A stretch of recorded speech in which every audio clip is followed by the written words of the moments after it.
for 10 full years, taking banks, the Federal Reserve, even the FBI on a wild goose chase. But they got away with it. $4 million snatched from under their noses time after time after time. It was an inside job, a family job. A string of robberies. No high-tech gadgets, just a fake Fidel Castro beard, some sketchy 911 calls, and crazy hiding places for those millions. Cans of Ajax to WD-40 to Aquanet. It's so weird. But if they've got a cool $4 million stashed away, why are they living in 900 square feet of this? Tonight, we're tracking them down for answers. What do you want to know? The wife who knew more than she said. You're a tough woman to find. Just a few minutes of your time. The paratrooper's son with daddy issues. And who's that mystery man on the motorcycle? He said, what crimes? In this high-stakes game of Catch Me If You Can, will they turn on each other first? He's taking all of us down, Dad. Ooh. Family business. Good evening, I'm David Muir. And I'm Elizabeth Vargas, and right here tonight a caper that gives all new meaning to the term crime family. Not that there are any mobsters involved or anything, just your average, everyday family with one pretty noticeable flaw. They prefer stealing money to actually earning it. So tonight, right here, we take you inside that outrageous case. 10 years in the making, thousands of hours and miles, all spent chasing down 3 family members who it turns out are hiding in plain sight, with an even more bizarre plan for holding on to all those millions. Here's David Wright tonight with a different kind of family business. Milwaukee, Wisconsin, a city with a rich beer history, but a place where Archie Cabello has something else brewing. I think he's a very cunning individual. General impression of Archie was a guy who showed up on time, went out on route every day, drove his route, but there wasn't a lot memorable about the guy. In 1995, he's grinding it out as a truck driver, making about $6 an hour. 48 years old with bills to pay, 2 kids and a wife to support. That's her, a chain smoker puffing away. They've been together since she was a teenager. One thing was really clear. He loves his wife. Archie also loves money, but he hates to work, according to veteran journalist Brian Denson. Archie would have been great if he'd just gone to college, if he'd had some means growing up to go to college, because he's a smart guy. Smart enough to figure out a shortcut to a much more lucrative career path. You see, Archie doesn't just drive any truck. He drives an armored truck stuffed with cash. You've seen them double parked as they deliver their precious cargo to stores, banks, and ATM machines. Cold, hard cash. Easy money, if you can get to it. These things are Fort Knox on wheels. Tell me about Archie. What do you want to know? That's FBI Special Agent Ken O'Connor, an expert in armored car robberies, and Archie Cabello. I was fortunate that I've done cases like this before. It was his job to piece together the Cabello capers years after the fact. But is this the kind of case everybody else likes to avoid? Kind of a clunker? For a person that wants to be on that kind of squad, this is not the case they're dying to do. So for me, it was just, all right, let's just get it done. With his help, we retraced Archie's steps on the day he was due to deliver cash and coin to banks and businesses all over Milwaukee. The 2 people he was assigned with were, one had been there on the job for a week, the other had been on the job for 2 weeks, so he was the senior guy. The inexperience of those co-workers plays a key role here because they take orders from Archie, no questions asked. What they don't know is that somebody else is also watching their armored truck. Every day at a predetermined time, a woman leaves her job at a local cafe, gets into her ordinary car, goes for a drive, and then parks. Every day she watches the armored truck. Once it passes, they go their separate ways. Same routine, day after day after day. But today, it's going to be different. Today, when the armored truck reaches the corner, the truck driver, Archie, hits the hazard lights. And as he turns right, the woman in the car follows him. The truck continues doing its scheduled round of pickups and deliveries, and around midday, it pulls into this strip mall. They make a stop at First Star National Bank. Cabello, a former Marine, is armed with a gun that he certainly knows how to use, but he doesn't need to use it. His weapon of choice today, a ballpoint pen.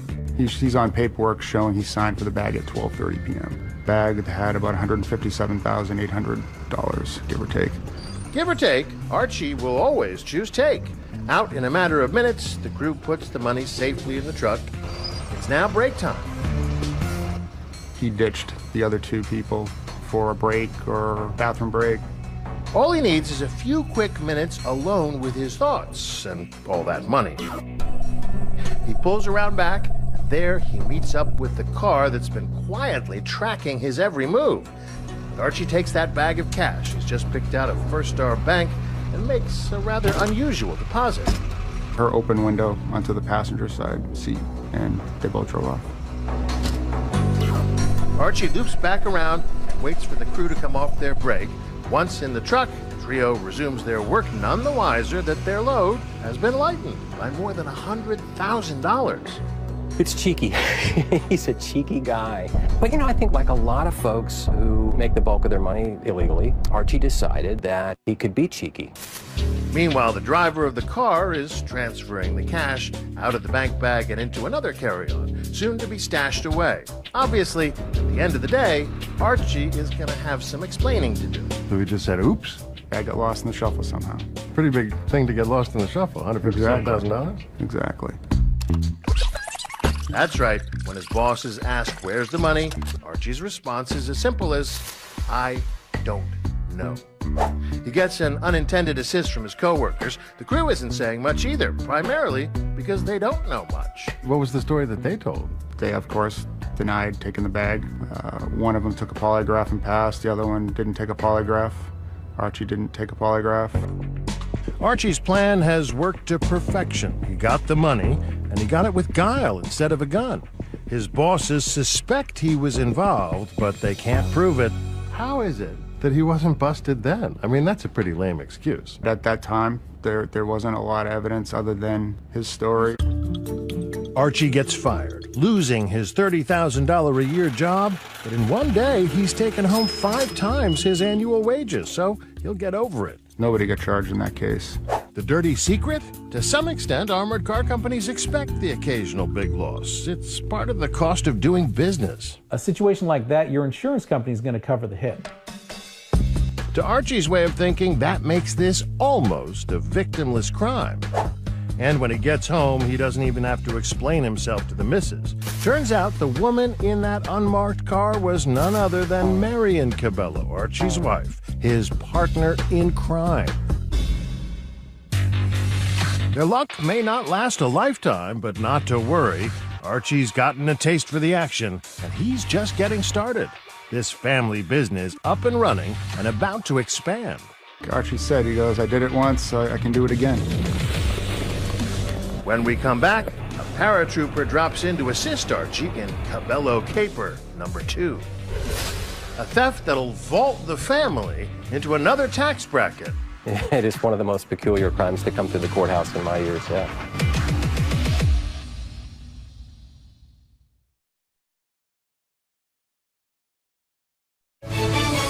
2020 continues with Family Business. At age 23, Vincent Cabello, Archie's son, is an Army paratrooper stationed at Fort Bragg. But this is nothing compared to the fall from grace he's about to take. After an honorable discharge, Vincent returns home to Wisconsin in 1996. He served his country proud, but could not seem to make his dad proud. So when Archie concocts a plan for father and son to steal money together, Vincent agrees, apparently in a misguided effort to win his father's affection. And Dad dragged him into the family business. Yes. He, in a weird way, worshipped his father and fell into that life. But Vincent wasn't some teenager. He was a grown man, just out of the service, right?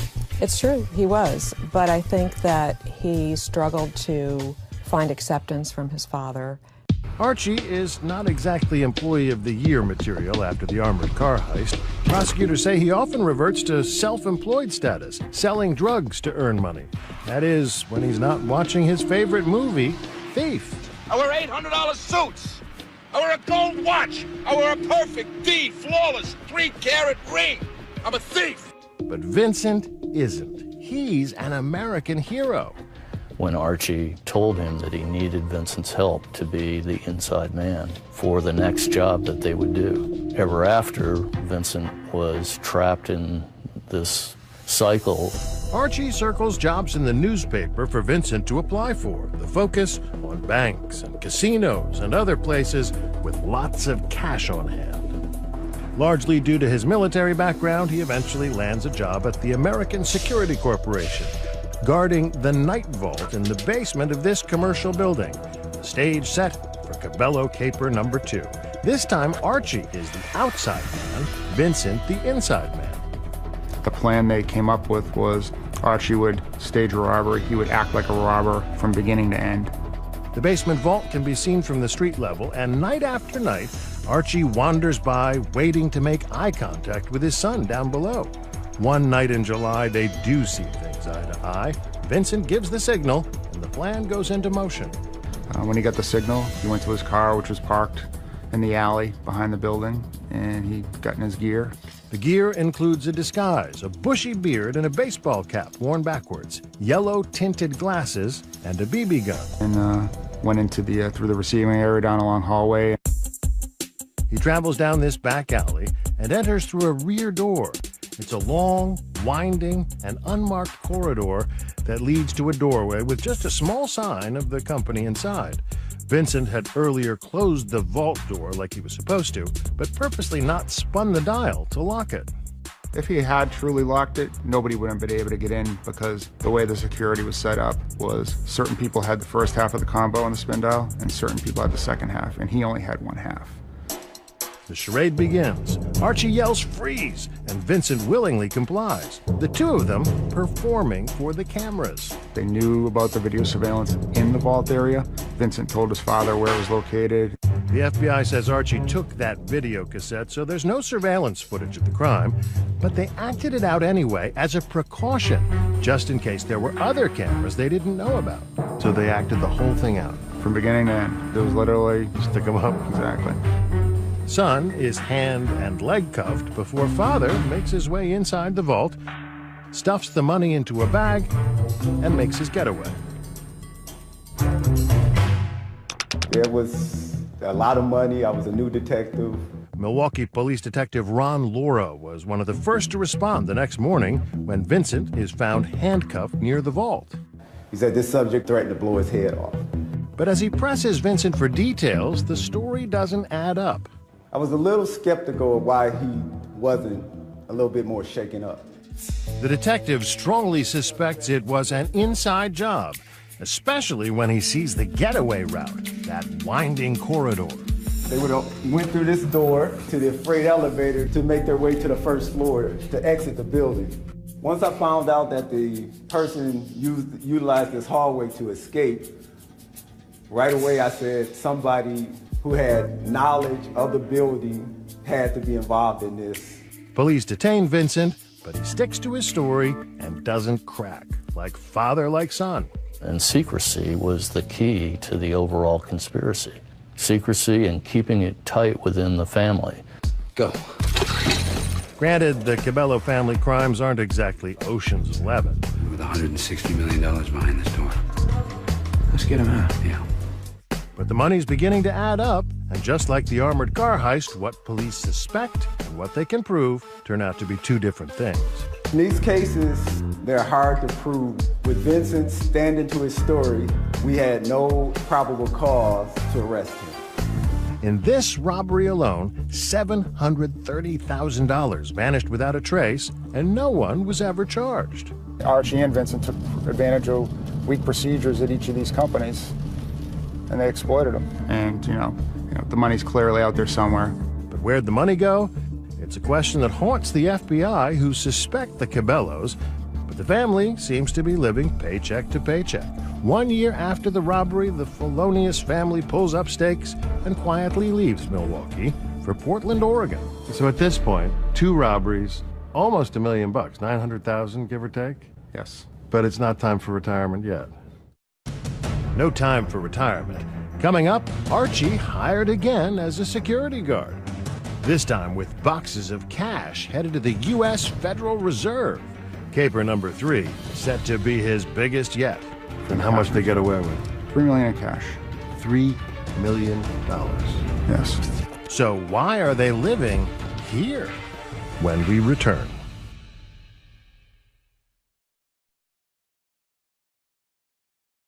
Family Business continues on 2020.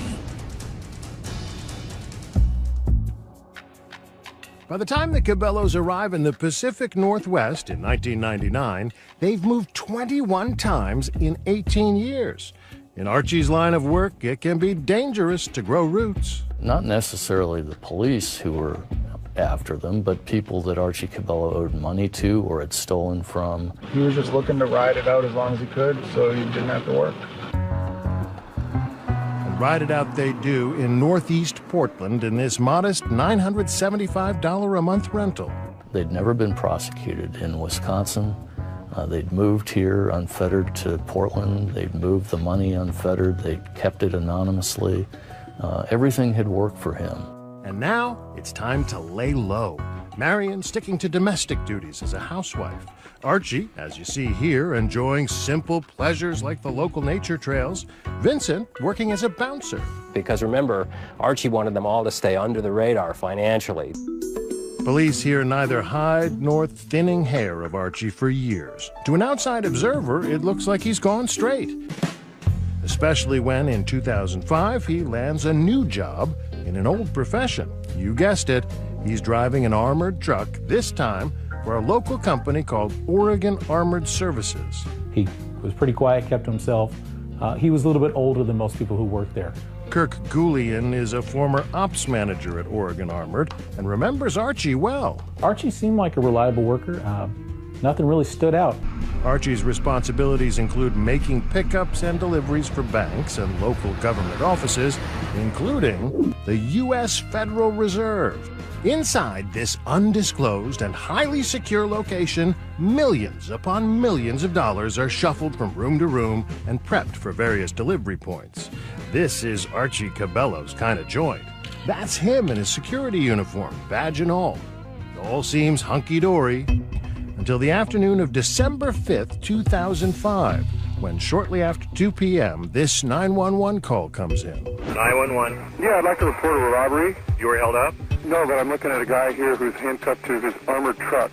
With Archie cuffed to the truck, the passerby holds up his phone to allow Archie to speak directly to the 911 operator. I didn't look at him that much. He had a gun upside my head. I understand it was pretty traumatic. Did they take any of your bags that are marked?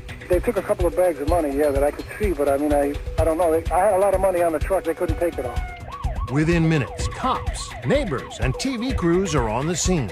He was handcuffed to something inside the car. He had been here for about 15 minutes, but he was handcuffed to the door so he couldn't answer his phone.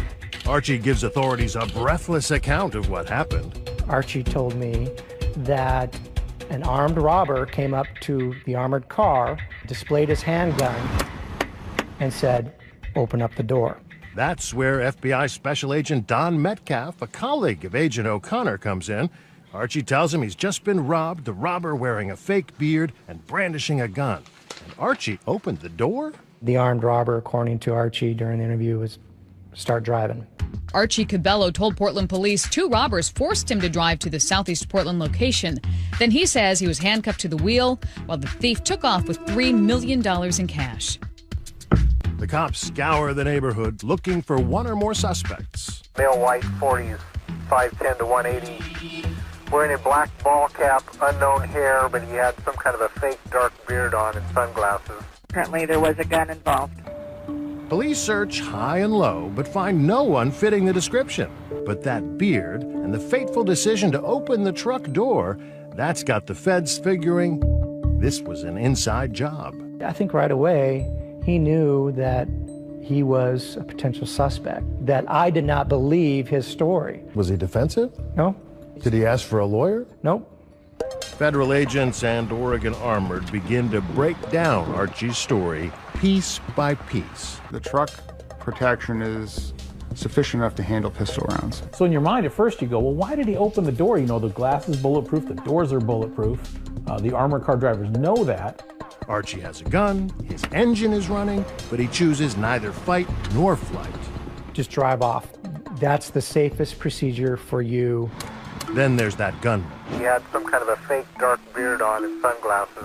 Sound familiar? It should. The description nearly identical to the one Vincent Cabello used in the Milwaukee vault robbery. But when Vincent is questioned, he stays true to form. His story was, I don't know nothing about nothing. And now the FBI finds itself with 3 major cases, all involving the same family. Which begs the question, how in the world did Archie Cabello get another armored truck job in the first place? Do these guys not do a background check? Well, they do.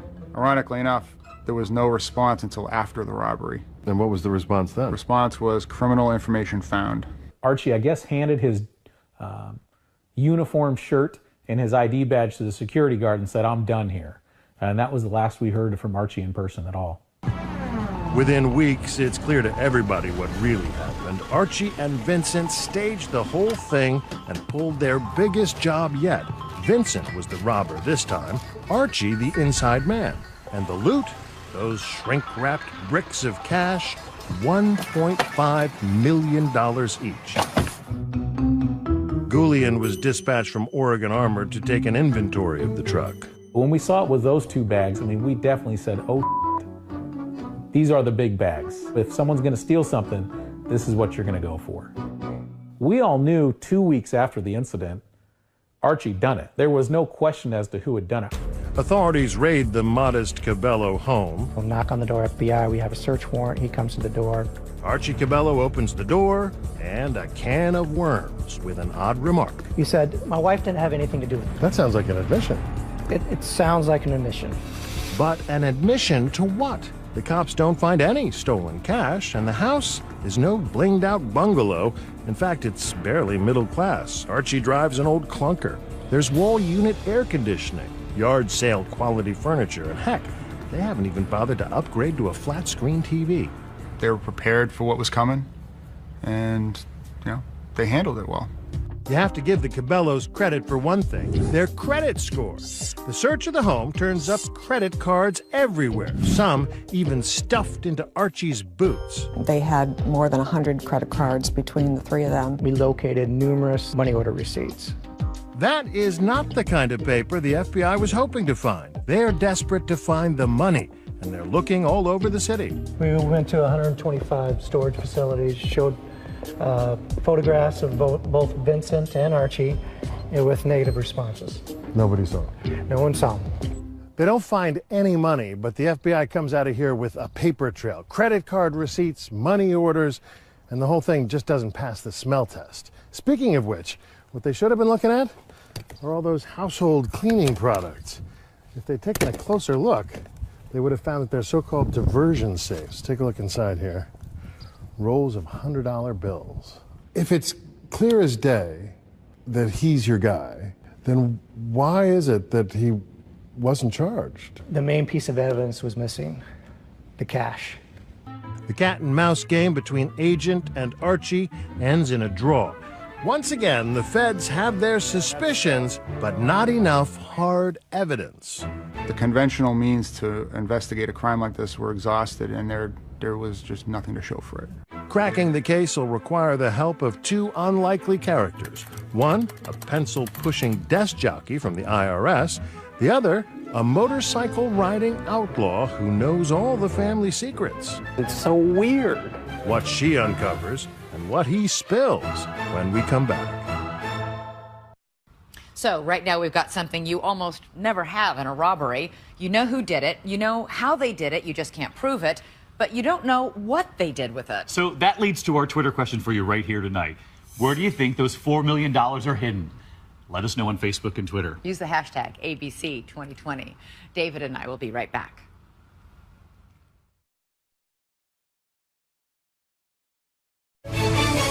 2020 continues with Family Business.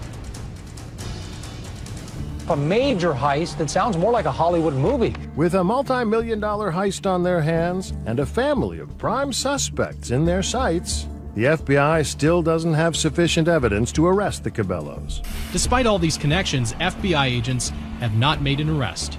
Because, yeah, we didn't catch him with the money, we didn't catch him red-handed doing anything. Hoping now to build a solid circumstantial case, the prosecutors enlist the help of a new agent, not from the FBI, but the IRS, the same agency that brought down Al Capone. I had contacted them and spoke with Miranda Cole. Agent Cole, more likely to pack a pocket protector than a pistol, focuses on that crazy cache of credit cards retrieved from the Cabello home. She pores over all the monthly statements, as well as the 620 money order receipts they found in the search, a process that takes years. A task you might call a tedious nightmare, but that she calls fun. As financial crimes go, is this one a tough one to prove?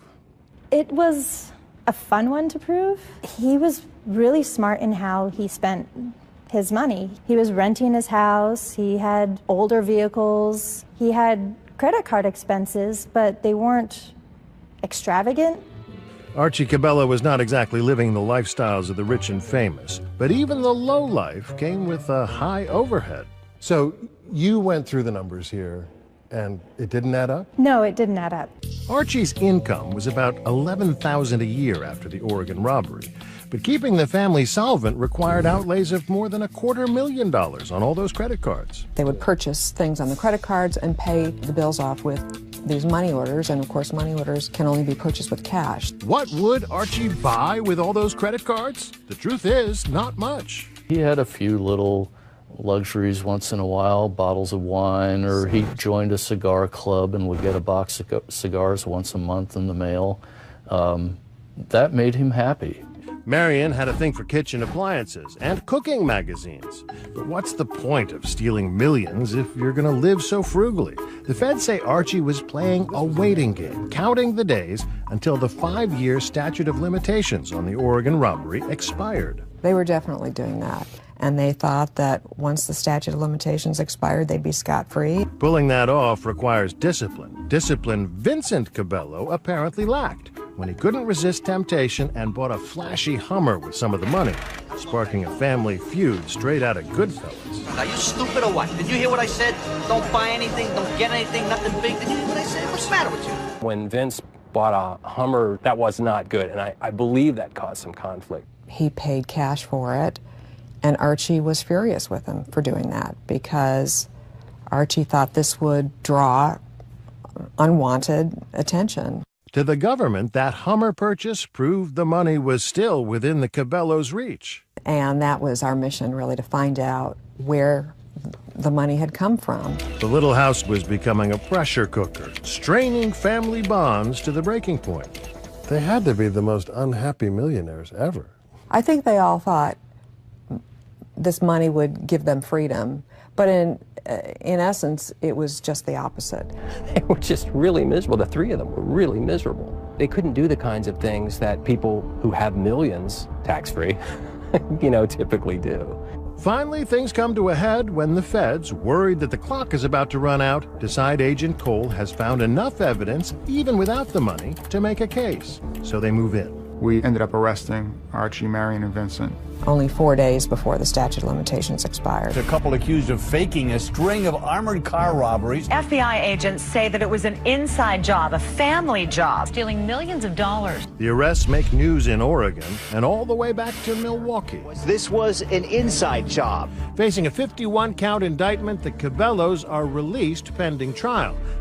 Coming up, 2 key developments, one that may unlock the missing millions, and one that may lock up Archie Cabello forever. Flabbergasted me. I never expected it. She comes back and it says, "You're not going to believe this."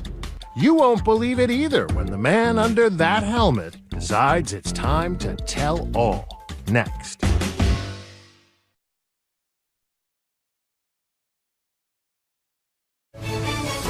Family Business continues on 2020. On a recent afternoon, this man pulls a motorcycle into this parking lot, takes off his helmet, and takes some evasive maneuvers to avoid 20/20 cameras. You may not recognize him, but don't let that chrome dome fool you. That's Vincent Cabello, former Army paratrooper, loyal son, and big-time thief. But instead of heading to a prison cell, he's heading into an apartment, toting a trusty six-pack. How'd he pull that off? By finally breaking ranks with his overbearing father, sacrificing his family for his freedom. Vincent was the first to give up the farm. After that was done, Archie was cooked.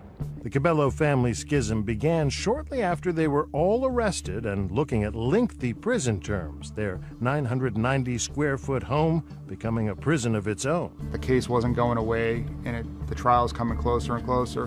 Inside, there is dissension in the ranks. The three of them together, every day, all day, just really wore on Vincent, and the tension in the household was extreme. Brian Denson spoke with the family when he was the courthouse reporter for the Oregonian.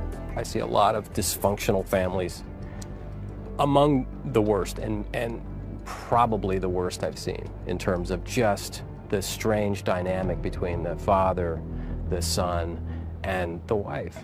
And that's saying something. 2020 has covered other patriarchs in the Pacific Northwest who've used their own kids for financial gain. Scott Catt robbed 5 banks in Oregon before moving his operation to Texas, where the master manipulator got not one, but both his kids to rob banks with him.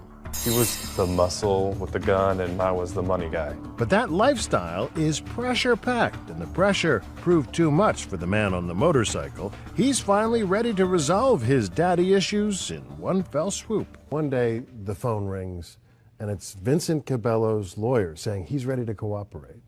How does that change things? He was very willing to tell a long story of how this had started in the 90s, and it carried through to 2005 when they committed the large $3 million theft. And he was, in a way, getting something off his chest. Vincent refused our repeated requests for an interview, but he told the feds everything.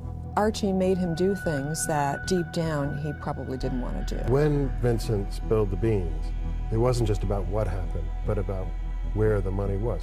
He told you where the money was? He told us very precisely where it was. Vincent Cabello directs investigators to search the house one more time.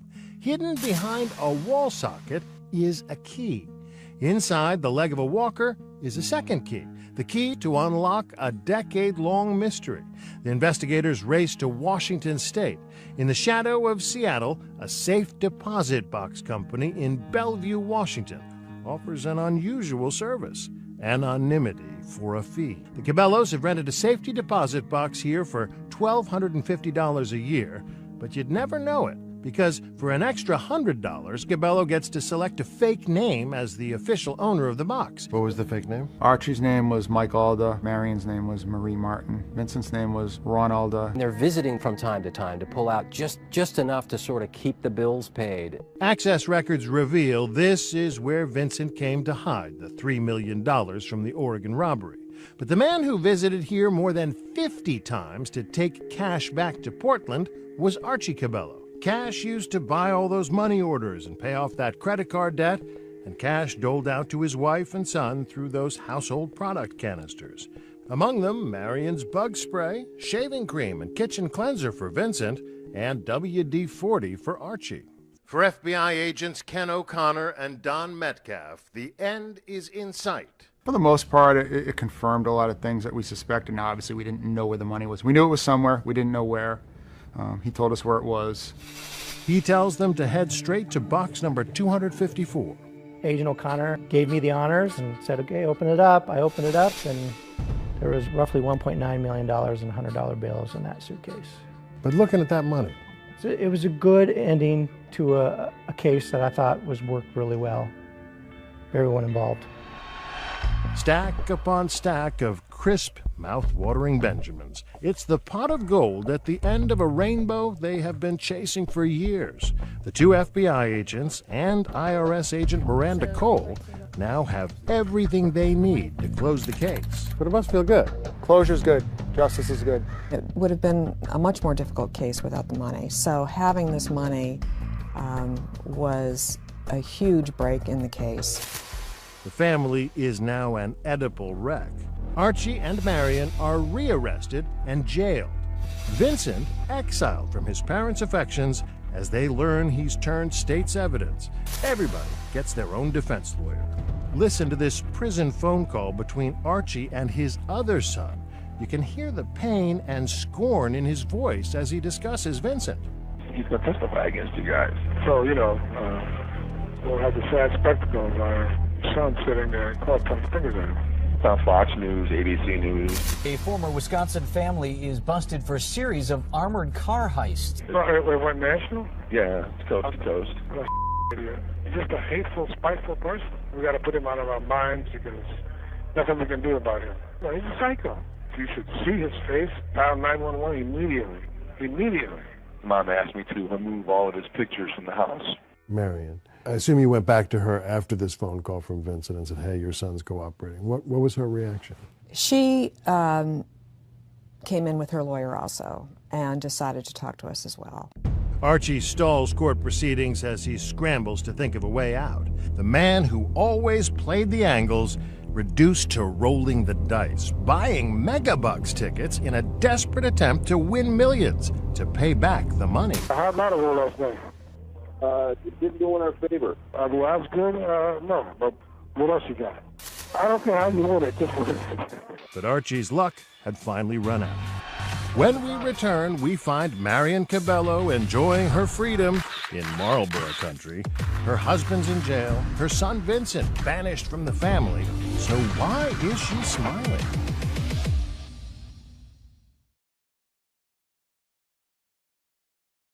"2020 continues with Family Business. Standing in court, his hidden fortune found, his family flipped, Archie Cabello folded, pleading guilty. The reasons were several, most of them federal. His new, quite possibly final address, La Tuna Federal Prison in Texas. He'll be there for the next 20 years, or, as the judge put it, if you live that long. Vincent and Marion Cabello each got 15 months in prison for their roles, the time reduced for cooperation. After burying his dad with his testimony, Vincent took a job at a cemetery. As for the money, the feds recovered a good chunk of it, but not all of it. I want to know where the rest of the money is. If they were living so far under the radar, where is it?